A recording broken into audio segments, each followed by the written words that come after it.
views expressed on this episode of the Came to Believe Recovery podcast do not necessarily reflect those of KHLT, Take 12 Recovery Radio, or our affiliates. The opinions on this episode should not be taken as medical, psychological, or professional advice and are those of the host, co-host, and guest. KHLT and Take 12 Recovery Radio are not affiliated with any particular 12-step fellowship.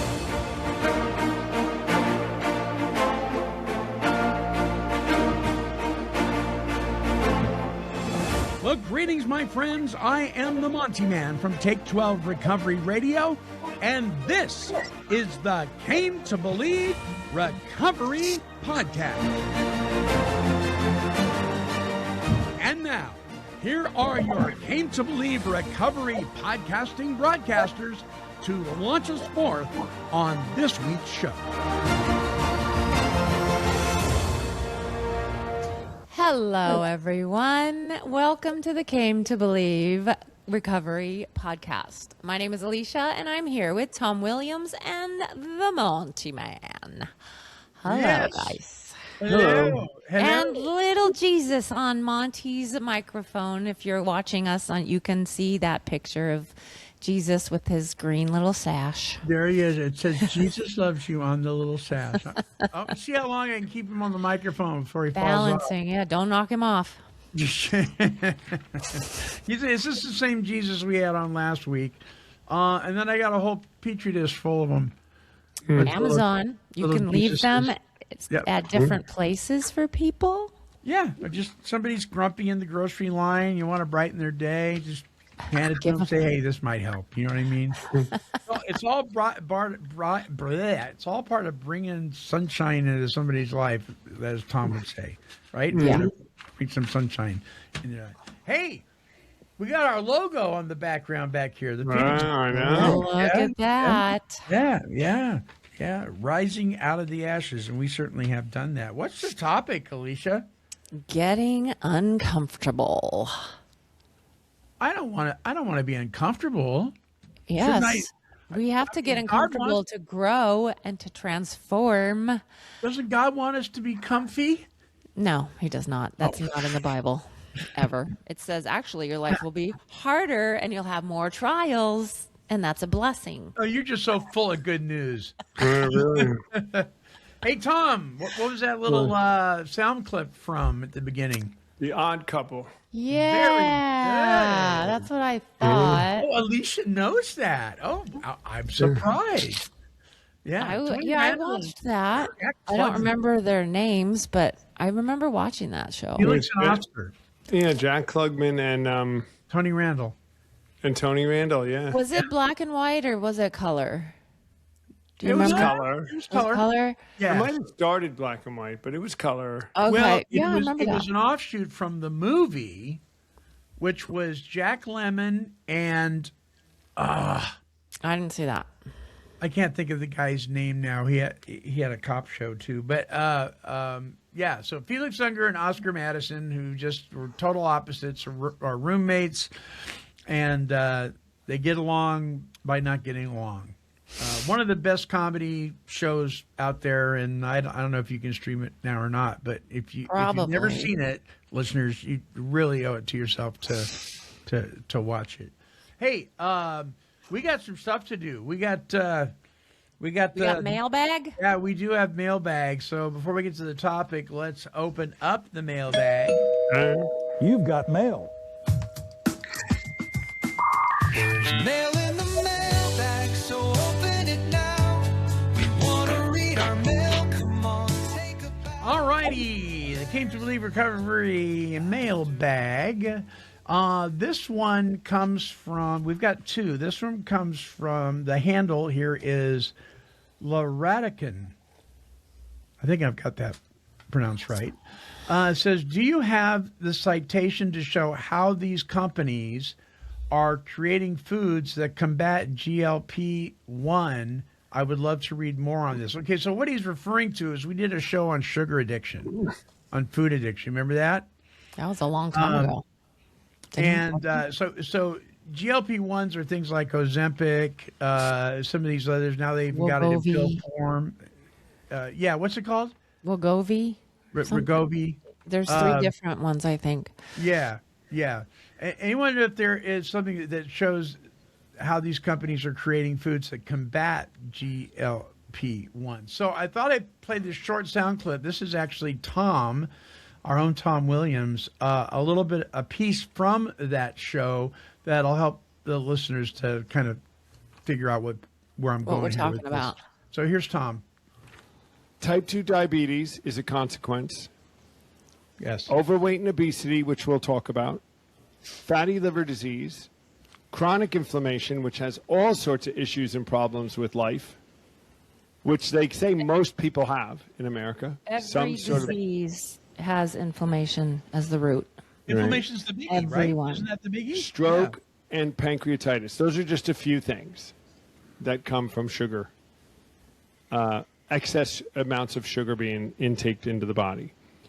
So, according to the American Heart Association, this is statistics that Alicia found. The average American adult eats somewhere between 22 and 30 teaspoons worth of added sugar a day. So that's not all the sugar, that's the added sugar. Yeesh. And so Loretican asked, do you have any citations that show how these companies are creating foods that combat GLP-1? I'm not sure what he's asking there, but I did a little bit of research and I found this. This is according to clevelandclinic.org. GLP-1, it affects the way your body signals hunger and digests food. Combined, these changes help manage blood sugar levels and trigger weight loss. They're a good medication, but they can cause gastrial problems, side effects like nausea and constipation. So it's important to consider what foods you eat while taking the medication. I think that's what he's asking. That way you can benefit from the wanted effects of your GLP-1 and minimize the unwanted ones. So here's the foods that you want to be eating if you're taking this medication. High fiber foods, foods like fruits and vegetables. Okay. That's wrong. But go ahead. Healthy fats. Yeah, I know you're not going to agree with all this. Healthy fats, foods rich in healthy fats such as avocados, nuts, and olive oil. And the lean proteins, foods like eggs and sausage and beef, et cetera, et cetera. Berries are low in sugar and high in antioxidants, which can help lower inflammation. And leafy greens are rich in fiber, vitamins, minerals, etc. By incorporating these foods into your diet, you can help combat the side effects of GLP-1 medications. Also, good to know is that your body produces GLP-1 on its own if you eat right. And then, so that would be eating low carb foods, eat meat and veggies. And then your body produces it. And then that turns off the sugar rush. Basically, eat real foods. It's not that difficult. Well, Is it? Eat real food without a label and a box. Now, when you've been doing, and we talk about life controlling issues on this show, right? And so we're talking about addictions and compulsivities and all that kind of stuff. If you've been doing something for years, yes, it is that difficult. Right. If you're addicted to sugar, you stop eating sugar. Yeah, but if you're addicted to alcohol, you stop drinking alcohol. But just to say, that's like saying, just say no. That's like telling a homeless person to buy a house. Well, it's not. Why is it different from alcohol? Because stop eating processed food. Because the person is powerless and they've lost the ability in choice because they don't have the power to say no. Okay, right? so they need a power. Abstinence, it's the same thing, is it not? But just to tell somebody to put down the Twinkies, that isn't a sufficient enough power to put down the Twinkies. Right. Do the 12 steps with sugar, just like you did the 12 steps with alcohol. That's what I'm saying. Okay. It is possible. Do the steps with sugar. No, she wants you to just put down the Twinkies. Well, yeah, but if you need help, I needed help. That do the 12 Yeah. steps. You gotta do. You gotta. Hi, Jesus. Jesus is on my microphone. He's getting upset. Don't knock him off. So, the deal of it, I personally, I think that GLP-1s is a good jump start for some people that really need that. But It's not a crutch. You need to but it learn shouldn't how be- to eat. so what Whether- happens a lot of times is people will try to use these kinds of things and still eat the way they're eating. Exactly. The food needs is- to change. And that just ends up costing you and your insurance company a lot of money, and you're not getting anywhere. Right. But if you are eating this, if you are using this, these are some of the things that will help you not have bad gas, I guess. So, Loratican, I don't know if that answers your question or not, but I did my She best. could go on Google or and ChatGPT and find the answer to all of that. Yeah, I mean, I think that to me it sounded like she was asking about how are food companies trying to overcome Sabotage. GLP-1, sabotage it. But Oh, okay. I mean, I don't know how that would be beneficial to them. I mean, they don't ever like advertise that they want to make people unhealthy and overweight. They want to make you healthy. So I would think they wouldn't want to do that. You know, Food companies want you to be addicted to their junk food. They yeah, make but more I mean, money. with GLP-1, you're saying because, well, I see that it's making people not want sugar, and they And want it to eat hurts everything the with sugar. processed food companies. Yeah, they because just they're can't make losing cheap money. Food. They can make healthier food, but it's not as cheap. It's not full of sugar. Yeah. Well, there you go. Eat whole foods. They're trying to Period. get around it. Yeah. I feel better when I'm doing that. I'm back on a good wave. Well, all right. What else we got, Monty? Okay, and this is our second one. Hello from San Luis Obispo. You know where that is? Yes. California. Yeah. On the Beautiful coast. community, yeah. First, thank you for this wonderful podcast and for the dedication to the solution that you three carry for all of us. I was wondering if any of you have ever been part of a drug addicts or alcoholics intervention, and if you could point me in the right direction for talking with an interventionist. I'm at the end of my rope with a family member and truly believe that an intervention is needed. Thank you for your help, Joe S. Yes, I've got some suggestions for you. This kind of is up my alley, but what say you guys first? Let me hear from you guys. What do you think about interventions? I have not participated or been anything in that. But Tom, have you?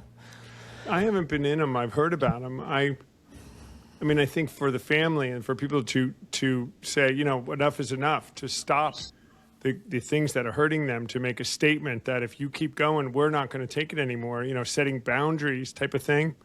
Yeah, I would be for it. I'd tell people, yes, stop.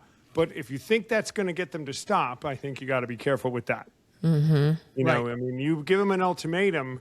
It needs to be a boundary, not an ultimatum. You can say, you know, from now on, these are the lines we're not crossing with you anymore. We would love to help you. We'd love it if you would quit. We'd love it, but that's healthy because you got to Yeah, protect it's yourself. placing their addiction on their side, and then Yeah. they choose to do whatever they And want just with the it. next time you come home late, the door will be locked.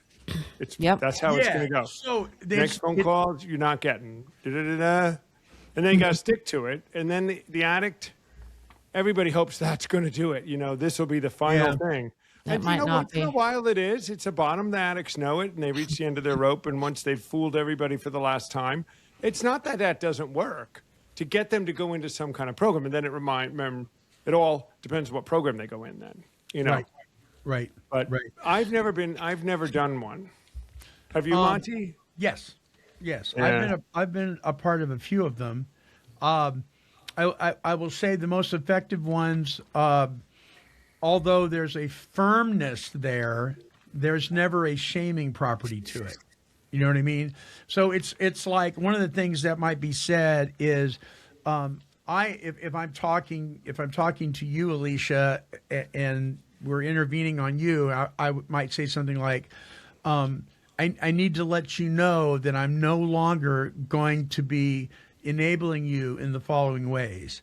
And, you know, I'm not going to provide you a place to live while you're currently using narcotics or whatever it is. I'm not going to I'm not going to make it easy for you to go from point A to point B by giving you rides everywhere. I'm not, I'm not going to participate in your addiction in the following ways, in whatever ways those are. So what you're doing is you're going after the addict and not the individual. You're going after the addiction and not the person, because we've been shamed enough. This mentality in the rooms of the 12-steppers sometimes that shut up, sit down, you have nothing to say, take the cotton out of your ears and put it in your mouth and listen. That kind of approach does not work. We've been chewed up and spit out already. We don't need any more of that, and we're not going to receive it. But when somebody sets a boundary and says, I am not going to do this, that's it isn't, they're not shaming you. They're just letting you know, but I've got some suggestions, Joe, for you. A good friend of mine, Matt Brown, he's the CEO of Freedom Interventions, freedominterventions.com. One of the best, guy really knows his stuff, interventionists in the country, Matt Brown from Freedom Interventions. Also, Intervention on Call with Sam Davis. Sam's been on the show, not this show, but the Take 12 show before. Intervention on Call is really cool. You call the number, and they have several interventionists on staff, and they'll talk to you to determine if you even need an intervention. There are, unfortunately, interventionists out there that are out there to make a buck. You don't want to be using them.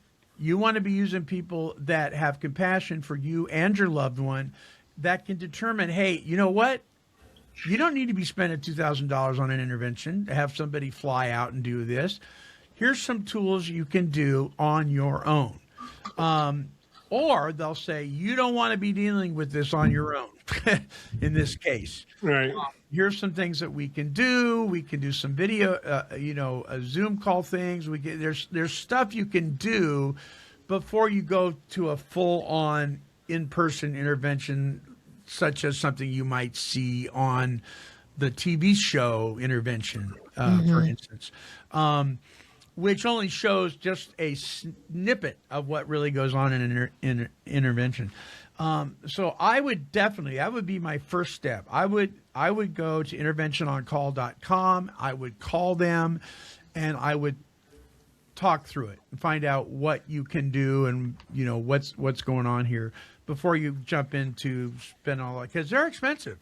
I'm not going to kid you here, but they're not nearly as expensive as losing your loved one to addiction.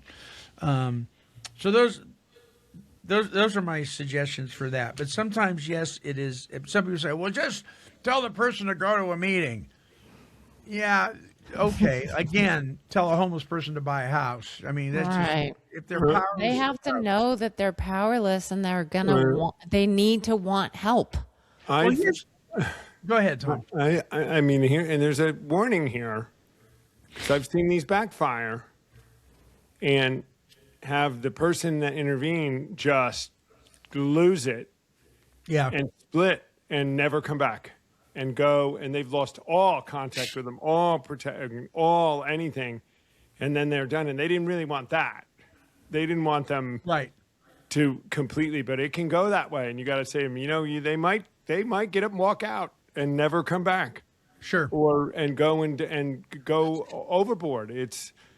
There's a risk to these. There But is then no- again, it's not our fault that happened. That was I know. that person's choice, and it's not on us. well, and- I know some not. people who chose not to do it because they were afraid. They said, better a drunk son or daughter than a dead one. And they choose to take the long road instead of that, Yeah. knowing that there was a risk that might happen. That's why I love Intervention on Call, because they can assess the situation Oh, that's and good. help you, Yeah. and help you determine what course of action to take or not take. Yeah, because I don't want to be that interventionist who really clearly, this may not work and I cannot be blamed, kind of thing. And I'm sure that's Right. the conversation that needs to happen ahead of time. Really go in with your eyes open. before you do it. I've got a suggestion for you, Joe, and anybody that's listening that may be curious about interventions. He's since passed away, but Tony Messbarger, one of the country's leading interventionists for years.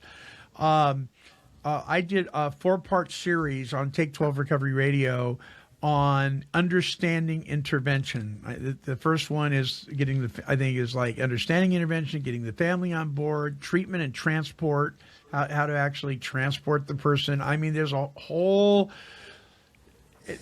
art to it, actually.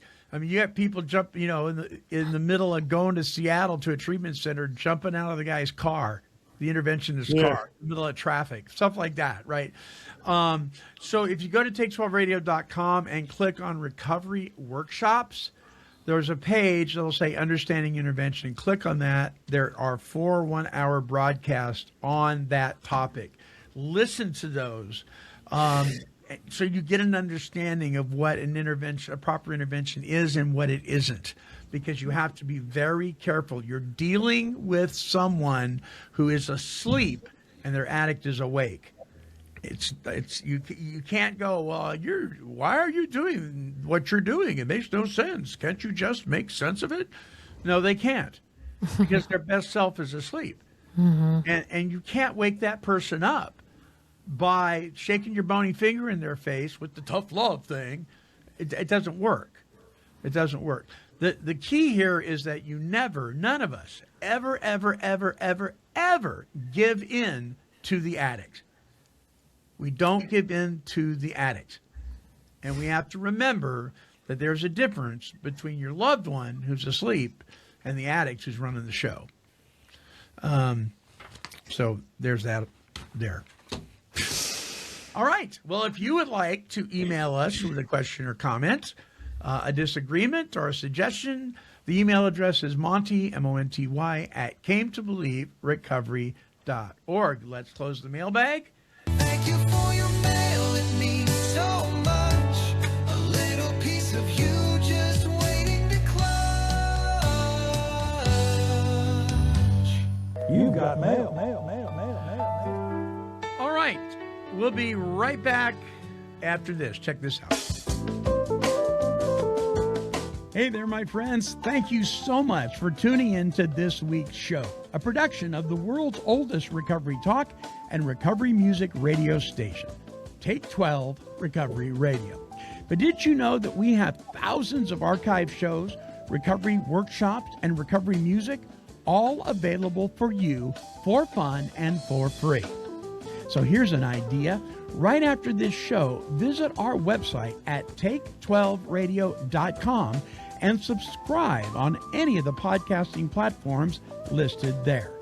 Why not begin enjoying the best in recovery talk and recovery music, all at take12radio.com on your internet dial.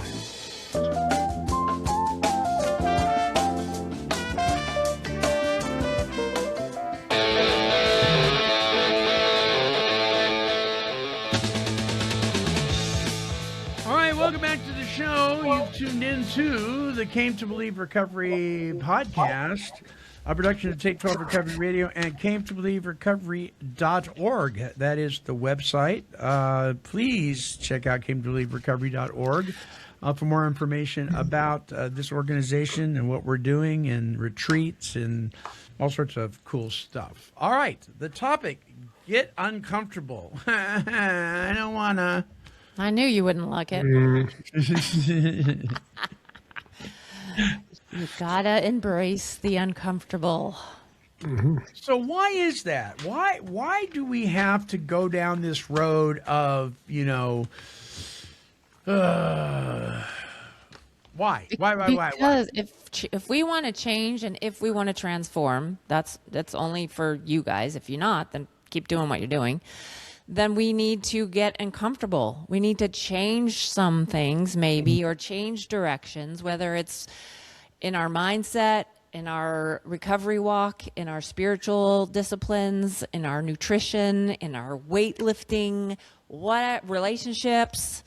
If something is icky, then something needs to change, and it's probably going to be uncomfortable because it's new to us, Yeah. or the other people aren't going to like it.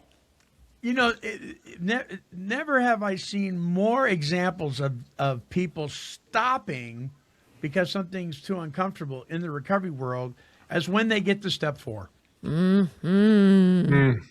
This is too much, kind of thing, you know, and that's looking at the man in the mirror, basically. Well, in the rooms, it is too much because they're writing pages and pages and pages, Oh, and my that's not gosh. how it was done. No. And that's one of the reasons why people stop, right? Because they were taught wrong. Of course, you're exhausted. You're sick and tired of digging up all this stuff when that's not what the point of it is. And that is very uncomfortable. The other one is in step 9, people making amends. Because that can be a very uncomfortable situation, and that's why sometimes the amends process you should not do by yourself. But yeah, I think step 4 and step 9 are very uncomfortable for people for a myriad of reasons, and that's where we tend to lose people because they're taught wrong, I think. For sure. And there's a change that's not uncomfortable, right? There's some kind of easy things. We quit drinking, and we'll do some things that are, you almost are looking forward to it. Now that you're not drinking and you do it, you can make some changes. That's not really what we're talking about. I mean, that's not the deep change. The deep change are the things that, like, are an ingrained habit that make you uncomfortable. You're not okay with it. It pushes against you. It's, it's going to make some pivot. But those tend to be the biggest changes. At least they were in my life when you're uncomfortable. And it's different than pain, right? Being uncomfortable and being in pain are two different things. But being uncomfortable in a situation, it is, as you grow in your maturity and as you're doing your 10, 11, and 12, part is half of what it is. I don't know what you think, Alicia. As you're making amends, as you're keeping your slate clean, as you're breaking habits, most of breaking bad habits are uncomfortable. It's very uncomfortable. You know? Now, Alicia and I were talking yesterday, Monty, about like some uncomfortable signals, growth, and change that we actually like, Alicia and I. At the gym, like, bring we know, it. people say to me, and this is just one category because we can go to others, but it's valid in some things, like in more than just the gym. We get training, right? And we never really say it hurts, it's painful. We get to that place where you can't do anymore, and it's really uncomfortable. You're pushing your body beyond what it can do, so it's reacting, and it's taking extra effort, and it's everything in your being wants to stop, and you push through. But that uncomfortable, because we've learned, signals gain. Like, I know if I'm pushing through this uncomfortable, I'm going to get better. And we seek it. We make sure that we're there each time. So it has some validity across categories. When you push into something that feels uncomfortable, once you've been through it and you realize, once I push through this is going to get really good. You will tend to maybe not shy away from the uncomfortable, knowing, hey, I'm going to learn something out of this. I don't know. What do you think, Alicia? No, I agree. And like in the Bible, it says perseverance and endurance and all that, and self-discipline. And so it's all biblical. We're not So just you- making this up. And the scripture verse you're talking about, it says, so you will be lacking in nothing. Right. Isn't that amazing? Right. Yeah. One of the questions you ask here is, where are you hesitant to get uncomfortable, or why are you hesitant to get uncomfortable? And I think you're talking about that first hurdle, right? Because I know. So I was sharing with these guys off the air that I've got 8 more pounds to go, and I will have lost 100 pounds. Oof. So beginning that journey, right, there was no evidence of the hard work yet. Right. But the hard work had to be, I had to engage that even with no evidence. And I think that's one reason why people are hesitant to go down the uncomfortable road is because there's no result yet. There's no, or if there is, it's not visible because especially for addicts and alcoholics, instant gratification takes way too long for us, right? We want a proof now. So it's very challenging. So if we don't get results, we give up.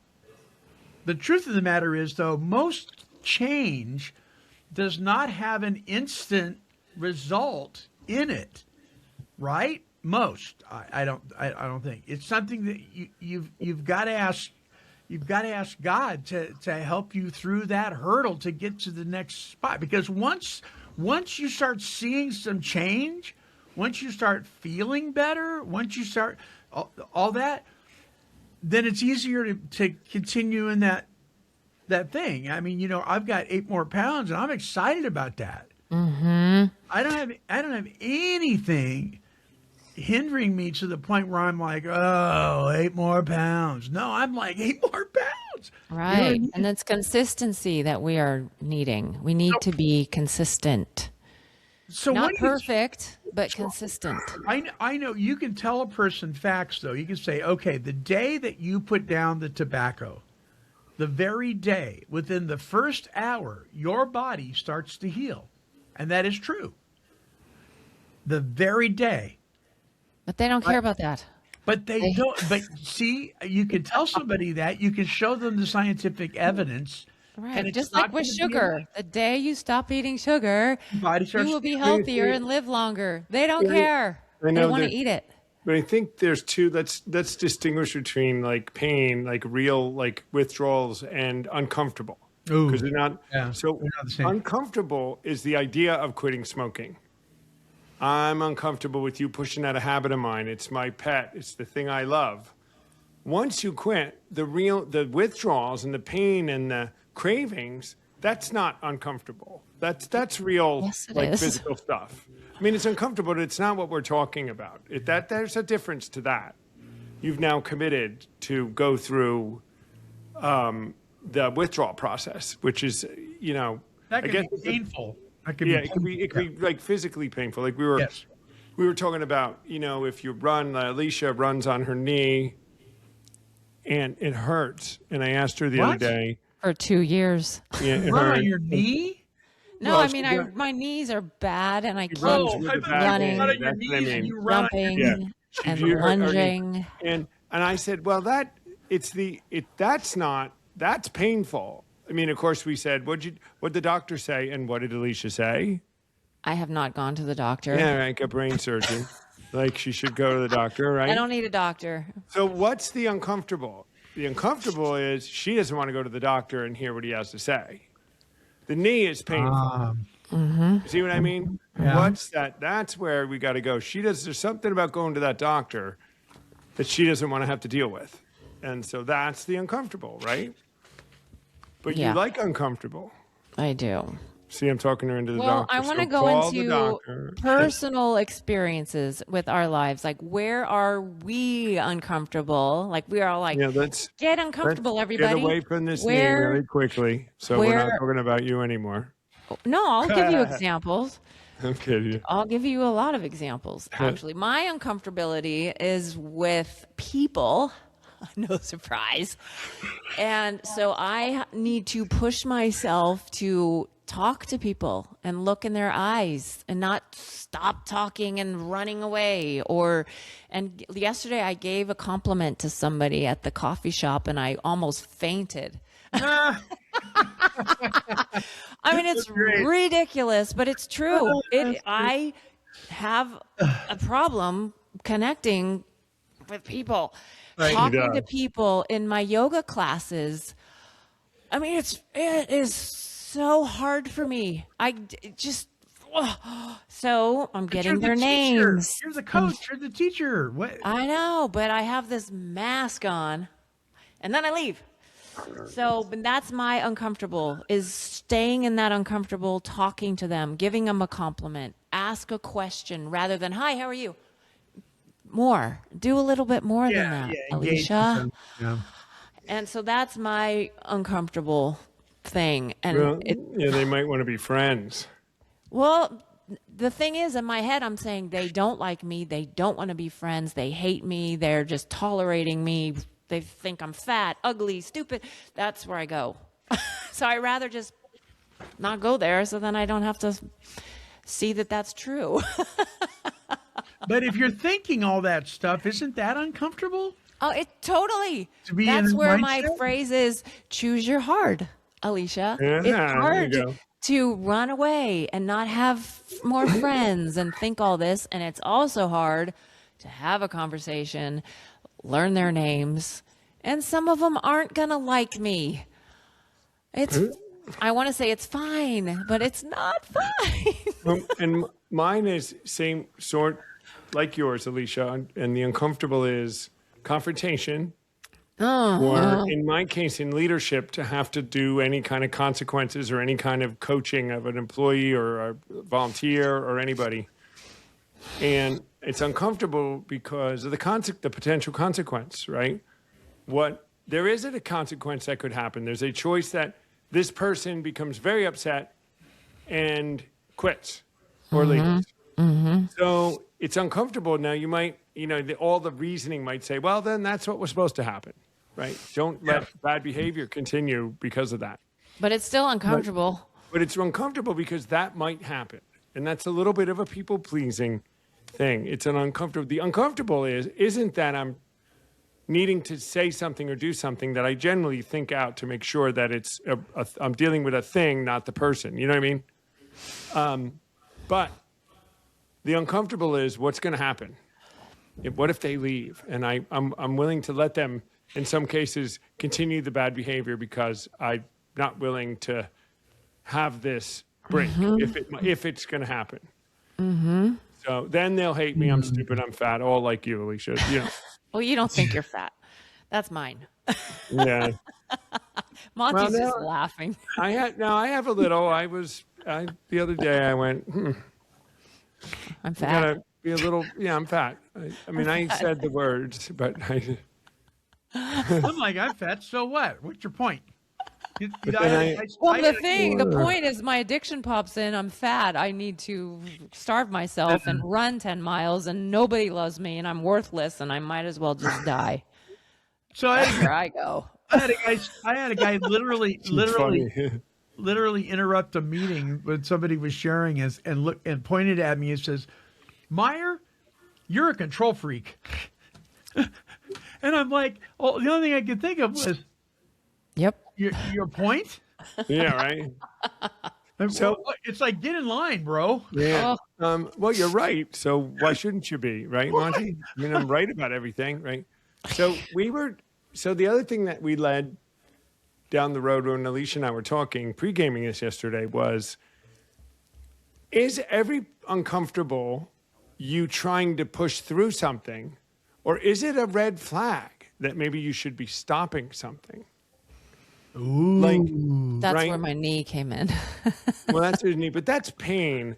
But I mean, there's a red flag. People who are in bad relationships and they are uncomfortable and they're staying and they're not wanting to confront. And when it all in the end is, it's not that you need to push through this and confront and fix it. It's that maybe You need to you're not leave. supposed to be in it. Yeah. Or Good quit point. that job, right? Yeah. So maybe it's a red flag that God has placed there that's giving you to say, hey, time out. You need to separate yourself from this situation. Quit Yeah. trying to fix it, or quit being miserable in it. That's when you need a community of people to talk to that are safe and that can talk into your life and that you accept what they say. Yeah. So, but I mean, I think that's a really important one because I have in my life met more than I've gotten better at what's uncomfortable to fix that I know I got to push through this because it's good for me. I've gotten better at that, much better. But what I haven't gotten better at is this is uncomfortable because this isn't good for me. I need to move out of this. I do that less. I will stick with something way longer than I need to. And then, it's the whole procrastination. It's never better than when it happens, The thing we preach from the podium when we talk about step 4 or step 6 and 7, Yeah. procrastinating, that it rarely gets better. You know. Right, right. Don't you So- think it's because of the familiarity of the uncomfortable situation? Like, let's say a person that's in an abusive relationship, and people say, "Well, why did they just leave?" Well, because they've learned how to maneuver it. At least everything else in their life's out of control, and they can't do anything about it because there's all this mess. But at least when it comes to Uncle Joe or Aunt Patty, I'm staying in the relationship because even though it's abusive, I know how to respond to it. I know, Right. I It's know comfortable how- for them. I in know, a way. I know how, and so it becomes more uncomfortable to leave something than it does to stay in the situation that's It's hard to do that, but people, they always say that men seek their mother, or they marry their mother because they're, even if they were not great, it's a characteristics that your mother did are comfortable, even if they were not, if they were dysfunctional, they're comfortable. They make you feel like you're at home. So that's what you end up going for until you heal from it, until you do a 12-step program, begin working at 10, 11, and 12, and begin to make different choices and realize that wasn't okay, and you do deserve to not be treated that way. But that's not always the case. Monty, other I want to thi- hear from you first, Yeah, though. yeah, where are you hesitant? Sounds like we're all the problem, Alicia, you notice? Yeah. Yeah, he's like, I'm perfect. Where do you hesitate to be uncomfortable, Monty? Yes. Here's Jesus, Jesus on my microphone. his All right. shield. So this is very uncomfortable for me. What I'm about to share with you. Good. Let's It do makes it. my skin crawl, right? Going into a new situation where there's people I don't know. I'll give you an example. Our life group or house church or whatever you want to call it, our small group that we have that a lot of people do these days, in churches. And we started going to this one that we've been going to now for a few years. But making the initial move to walk through the door and there's these people that I don't know, right? I just clam up. I mean, I'm just like, people say, but you're such an extrovert and all that. Not really. Not really. And so I'll sit there and what's really even more uncomfortable is if Marcia isn't with me. If she's with me, I've got kind of a security blanket in her, right? She's with me. She's, hey, what'd you think? I don't know. That's, yeah. We could kind of bounce off.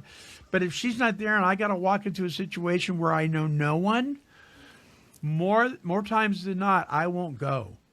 But you stuck with it for 2 years now, yes? No, I did. And I did. I went over that hurdle. And one of the reasons, to their credit, is that they made it very easy for me to get over that hurdle. They were very comforting. You know what I mean? Yeah. But even with that, it's very difficult. So it's one of the reasons that I don't engage with the men's ministry at our church, because all they talk about is hammers and saws and hunting and race cars, and that's none of that. I have none of that in common with these men whatsoever. But when it gets down to biblical principles, I have everything in common with them. But I went to one of their functions, and it was like, I see these people at church every week, but nobody's talking to me. You know what I mean? And one guy started talking to me, and so what Roger McDermott would say, who's one of our volunteers listeners for Came to Believe Recovery, what he would tell me is, well, what are you bringing to the table? Exactly. Right. But Don't go to get. Go Right. to give. But it's like, if I do have something in common with these men, I don't know that I want to find out because it's just too uncomfortable. So I don't go. It just makes my skin crawl to even think of it, going by myself. And I can't take my wife to the men's fellowship.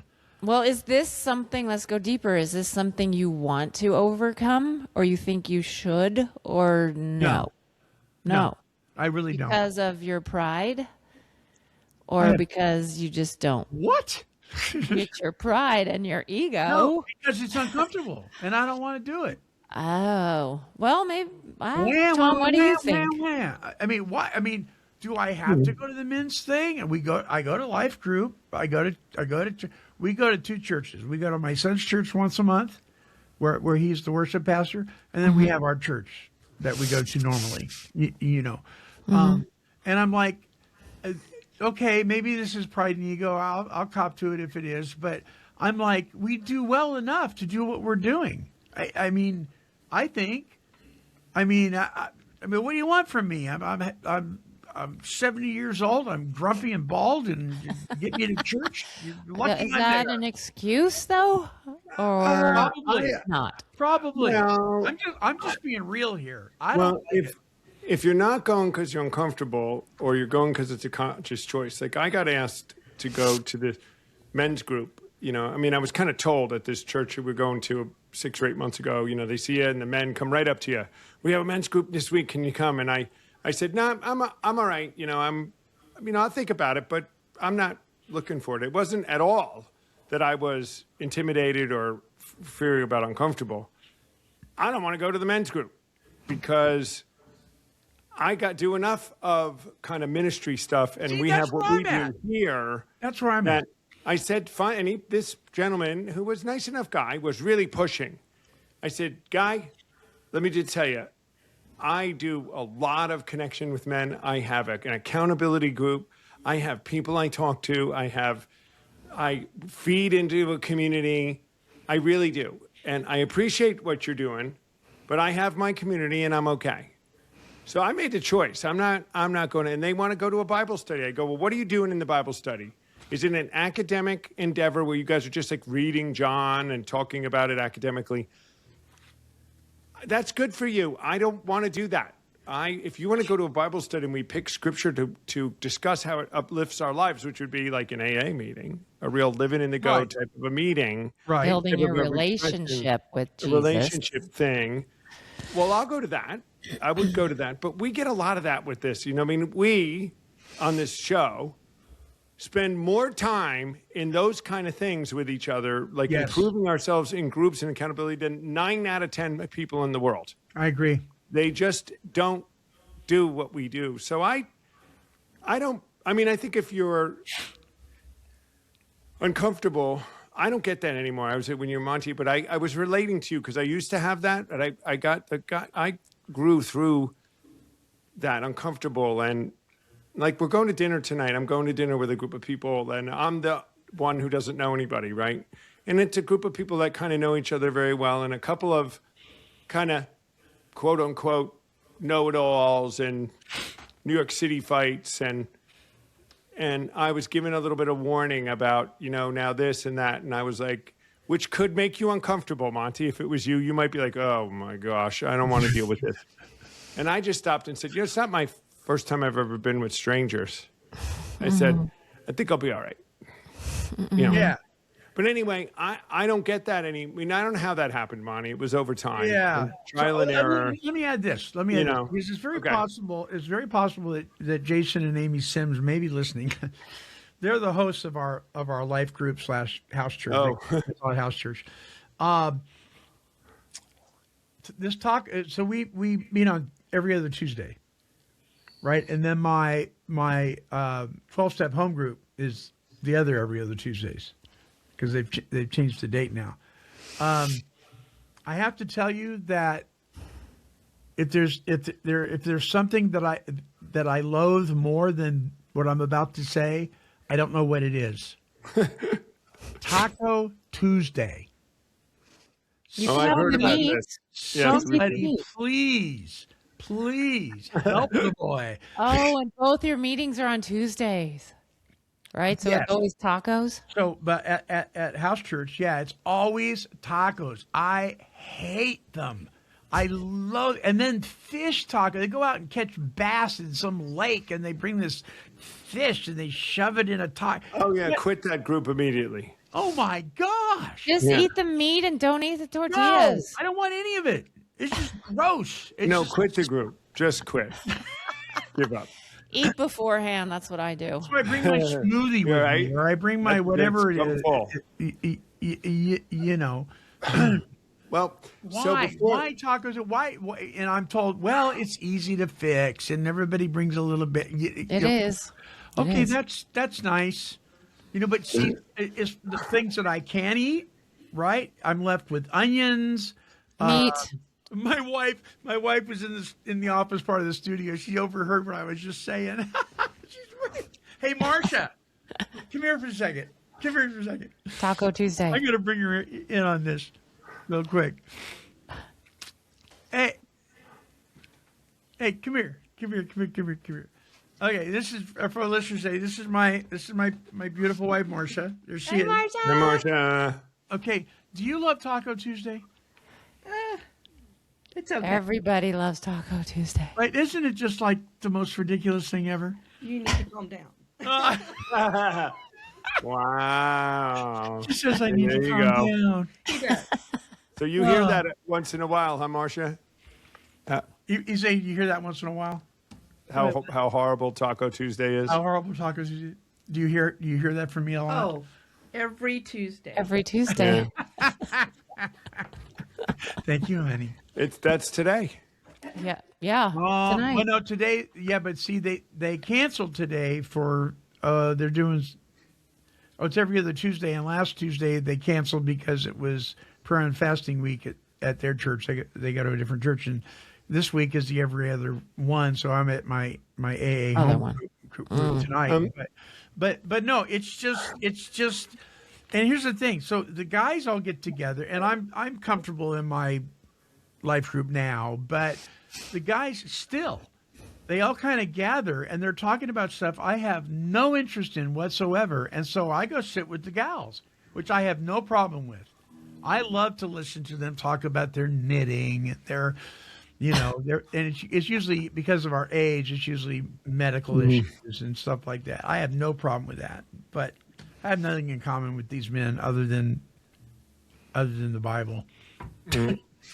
One thing I wanted to mention that Alicia and I talk about a lot, and we've written a lot about this actually, guys, and it's, if you're in the Salvation Army ARC, you're hearing some of this in RA, Recovery Assurance classes, is this idea of embracing uncomfortable, which we advocate for. Because as a person in recovery, or recovered but working your 10, 11, and 12, you really should embrace the uncomfortable, the functional uncomfortable, the comfortable that we're talking about that leads to growth.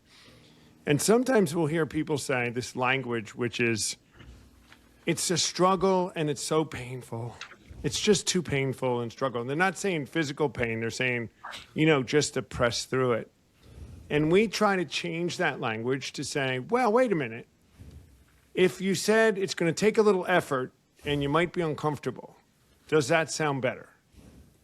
And most people can embrace that and say, all right, because you're going to have to take a little effort. So is it a struggle? No, but because a struggle, is a negative word. It's like recovering. It implies you're right? fighting against something. Yeah, right? yeah, you're struggling Instead and of you might moving with lose. it. But if I have to put a little effort, well, that doesn't have to be negative, right? I'm going to put some effort, and then I might be uncomfortable, meaning I got to change, and it's not painful. So we encourage people to try to just change your language and think of it that way. Well, it's effort, and I might be uncomfortable instead of, and I'll often say that if someone says that, if they say that to me, I'll say, but what if you just made a little effort and it was uncomfortable? Well, all right, that's okay.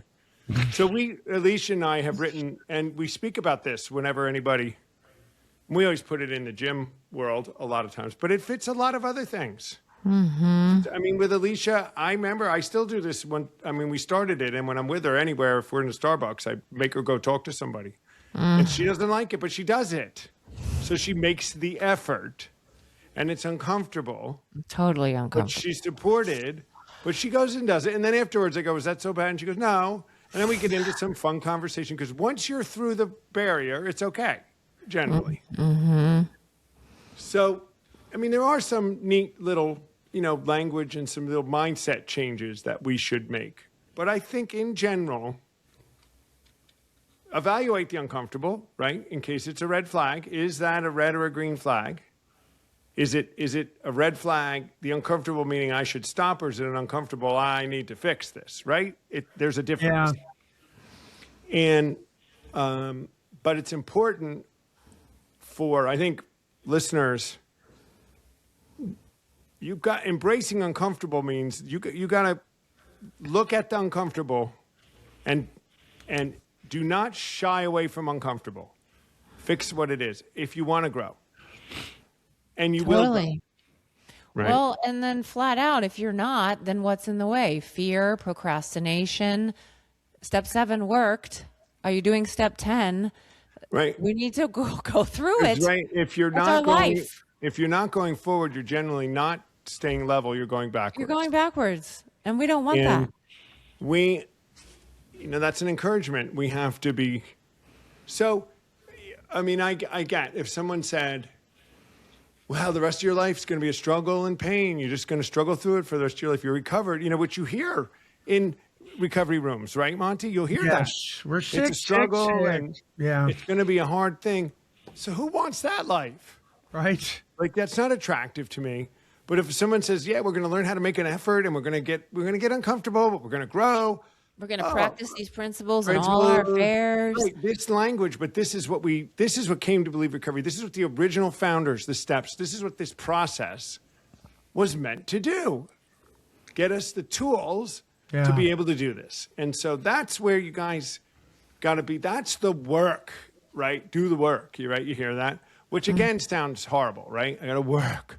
Well, What do you it's mean work? perspective, though. Like I work know. and discipline, grit. I love it. Yeah. Give it to me. One of the things that on the talking points that you sent us, Alicia, says being uncomfortable as a believer means getting a front row seat to see God do some of His best work in our lives and in the lives of others. Well, there's a mic drop. Woo! Yeah. And it gives us an opportunity to pray and to lean on Him. Because we're afraid or we're uncomfortable, then lean on Him and ask for direction and wisdom. And Isn't it interesting that just about every uncomfortable situation or experience that we have talked about on this episode has been surrounded around other people? How we interact with each other, right?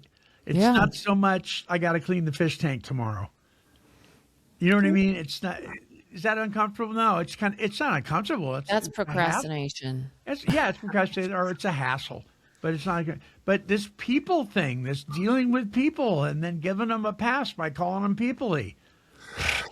And I do it all the time since I heard you start saying that term. They are people-y. You And I'm know, people-y. But too. it's better than punching them in the nose.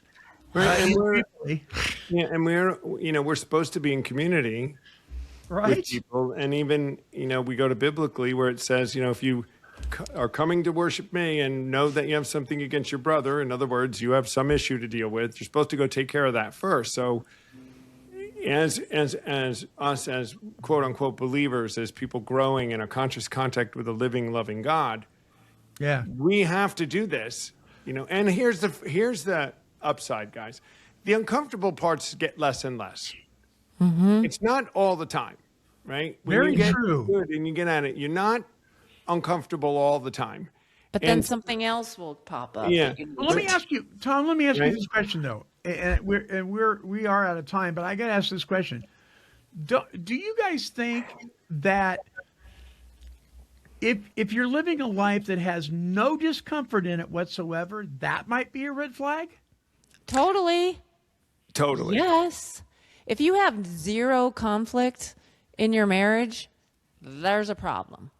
If you never fight, ever, or fight is a bad word, whatever, that's a problem. You're people pleasing, you're walking on Tension. Let's eggshells. call it tension. Yeah, There's tension. something's going to come up at some Marsha, we're point. due for a fight. And there- I wouldn't want- Well, I mean, I think, Monty, that's Not all important the because, time. you can look at some things and say God promises, read the promises in the steps, the ninth and the 10th step. They're pretty rosy, They are pretty You do rosy. it. So it does paint a picture. And in the Salvation Army, guys, when we're studying, because we work with them closely, and the officers and the Wesleyan theology of holiness. I mean, the idea that you could achieve what they call Christian perfection or complete holiness, you would have no troubles. But nobody's gotten there. That's spiritual progress, not spiritual perfection. Yeah. So if you had a life where you had no, I would think you weren't growing and you're probably avoiding things. I mean, could it be, and I'm talking through it, but could it be that you just decided to insulate yourself to such a place that you really don't get uncomfortable because you just don't get into situations? You don't know if anybody. you become complacent, Right. that's an issue. But I think I think that's an issue. If someone said, I have found my life, I'm going to be calm here. The way I'm not going to have to worry is I'm just not going to go out and meet anybody, and I don't need to, and this and that and the other thing. But I think that would signal We something. need community for growth. Yeah, I would say, yes, it's a red flag, Monty. If you say, I don't ever have any opportunity to be uncomfortable, it's a Right. red flag. I mean, and we would say, you're not growing. You have to move from what you don't know to new things. And every new thing creates some sort of change as your perspective. And it's uncomfortable. It doesn't have to be a struggle, quote unquote, or work. It can be a stretch, though. You can be stretched. Yeah. And that's Stretch. good. That's These good. are all much better terms to use. Yeah. And also should be encouraging to people. And, those, even the Bible words, they say struggle and persevere, they do make it sound like a kind of a horrible thing. A lot of it in the persecution doesn't necessarily mean physical persecution. It means persecution for what you believe. So while those guys were physically abused and persecuted, I can't believe what some of the apostles, I mean, Right. historically, this is accurate, what these guys went through. Yeah. They were all drawn and quartered and boiled in oil and all for Hung the faith. upside down. Hung up. Oh, crazy. I mean, only one of them died natural causes, I think, right, Monty? I John, think only yeah. one, yeah. Yeah, John. And the others were horrible deaths, like Yep. medieval stuff. Crazy. All right, we're going on. This was such a good one, and we This knew this was. was I going to really be a enjoyed really good one. The more that we're here, I think we got to write some more things on this. Alicia, I think I'm going to change one of our discipleship modules. If there isn't one that's on uncomfortable, which I think there is, we're going to make one. Because I think it's such an important aspect. Because I can think anybody that listened to this, at least it got you thinking about it and maybe gave you a better perspective. I don't know. Yeah. Yeah. I do know the Word of God says, be grateful in all things. All things. Well, Thank- that's a whole show. That is a whole show. Being grateful It is. and all Yes, I'm writing that down. Yeah. Okay, guys, listen, we have a closing song by CeCe Winans that I think this really fits well. I'll tell you what the name of it is here in a minute. I have a request for you listeners. If you're watching on our YouTube feed, please click the like button or the thumbs up or whatever it is. It helps with our analytics. I'm looking into this about search engine optimization. It's not an inexpensive task. It costs money. It's about to actually optimize 4 to 5 shows a month. It's about $250 a month to do that, and that's not something that we're prepared to do right now on Take 12 Recovery Radio Productions. But I'm looking into it. But definitely, when you hit that like button or when you hit that share button, even on the audio podcast, iHeartRadio or Spotify or any of those, it helps with our analytics. It helps get the word out there. More people can access this show and the other shows at Take 12 Radio if you will do that. That's all you got to do. You don't have to comment, send us an email. Just hit that like button. It helps. So, Monty, can I make a comment on that just to clarify? Because I think I learned this. If you want your show boosted by the social media, the podcasters or something, if you want it to be accessible to more people, you can pay to have that happen. Yes, you like can. Monty's talking about search engine optimization. But a lot of likes, they'll do it for you because they want to promote things that are Getting popular. likes. Yep. So what we're saying, lots of likes Same thing on Facebook. It reaches more people. They do it because they want it. So there's a way for us Yeah, to do it. So and that's- it's two ways. That's what That's he's better. at. So there's a reason for it. I mean, it'll happen if you guys give us likes. Just give them, because they'll see them all and then say, oh, people want to see this. And they'll push it out without us They'll having push to spend money. Yep. Amen. I'm all for that, buddy. You betcha. All right. Thank you, listeners. Thank you, everybody. Thank you, Tom and Alicia. Once again, great show. Our closing song is entitled Lord. Here's one for you. I'm not okay. Check it out. And then I'll come back with my closing thoughts.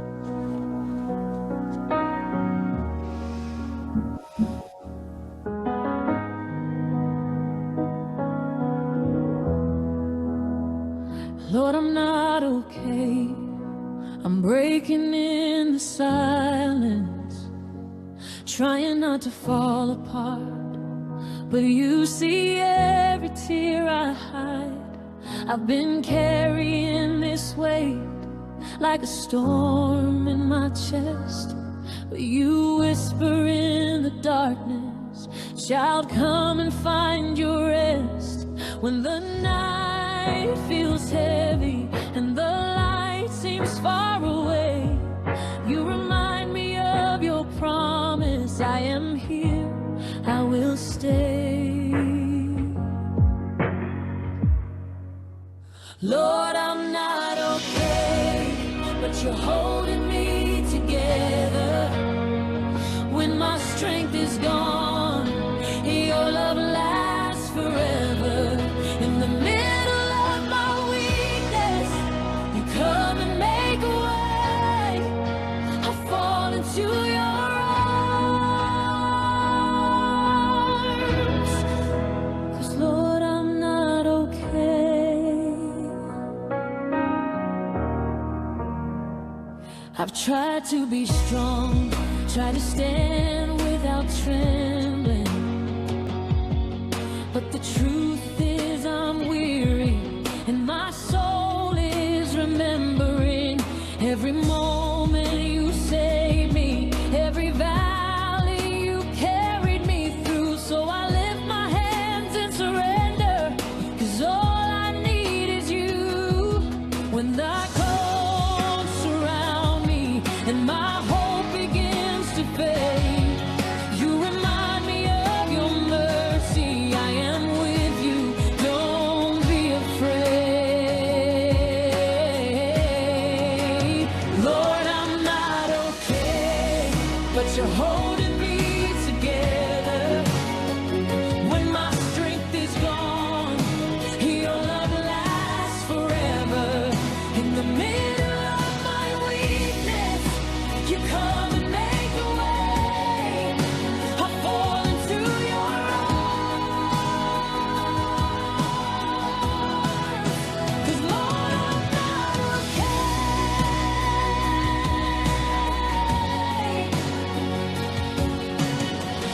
You take my broken pieces and you call them beautiful. You breathe your life inside me till my heart beats full again. Oh, I'm safe inside your presence. No more hiding, no pretending. You are healing every burden with a love that never ends. Lord, I'm not okay, but you're holding me together. What I can't carry, you carry forever. When I'm lost in the shadows, you still light the way. So I lean on you, Jesus. 'Cause Lord, I'm not okay.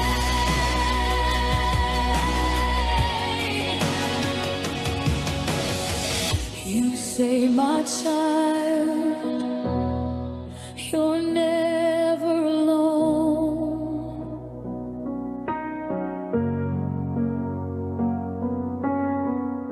And in your arms, I'm finally home.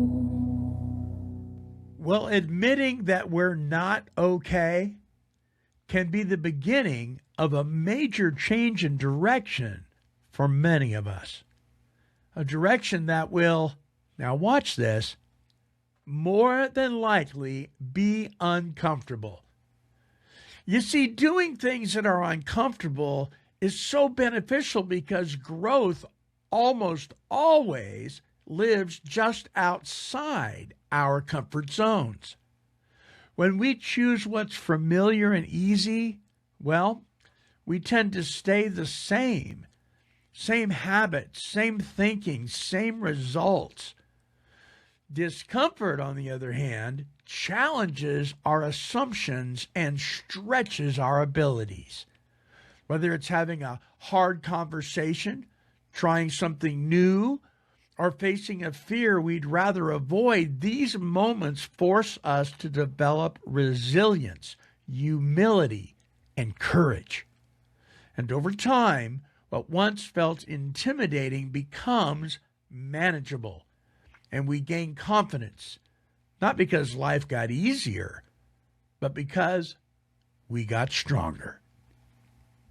It's something to think about.